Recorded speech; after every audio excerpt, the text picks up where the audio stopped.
وإذ قال موسى لقومه إنكم ظلمتم أنفسكم باتخاذكم العجل فاتوا إلى بارئكم فاقتلوا أنفسكم ذلكم خير لكم فتاب عليكم إنه هو التواب الرحيم قال موسى لقومه মুসা আলাইহিস সালাতু ওয়াস সালাম তুর পাহাড় থেকে ফিরে এসে তার সম্প্রদায়কে বললেন আনফুসাকুম, তোমরা কি করেছো? নিজেদের উপর জুলুম করেছো। কিভাবে? বিত্তিখাযিকুমুল ইজলা, একটা তোমরা মাবুদ হিসাবে গ্রহণ করেছো। ফাতুবু ইলা বারিইকুম, এখন তোমরা তওবা করো তোমাদের রবের কাছে। ফাকতুলু আনফুসাকুম, তোমরা পরস্পরকে হত্যা করবে।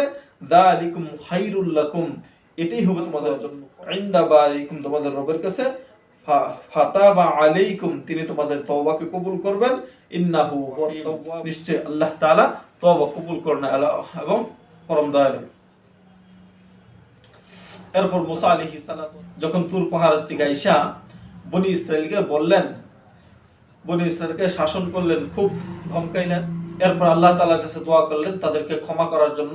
আল্লাহ তাআলা শর্ত দিলেন যে কি করবে, তাদের অপরাধের শাস্তি হলো, তাদের ক্ষমা হইলো যে পরস্পর অন্ধকারের মধ্যে পরস্পরকে হত্যা। এই আইন জারি হইলো এবং এটা যখন শুরু হইলো তখন বনি ইসরাইলের নারী পুরুষ, নারী শিশু সকলেই কান্না করে।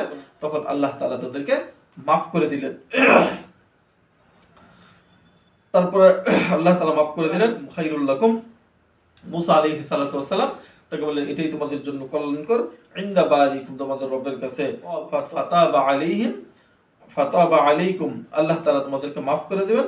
ইন্নাহু হুয়াত তাওয়াবুর রহিম, নিশ্চয়ই আল্লাহ তাআলা তওবা কবুল করেন ওয়ালা এবং পরম দয়ালু।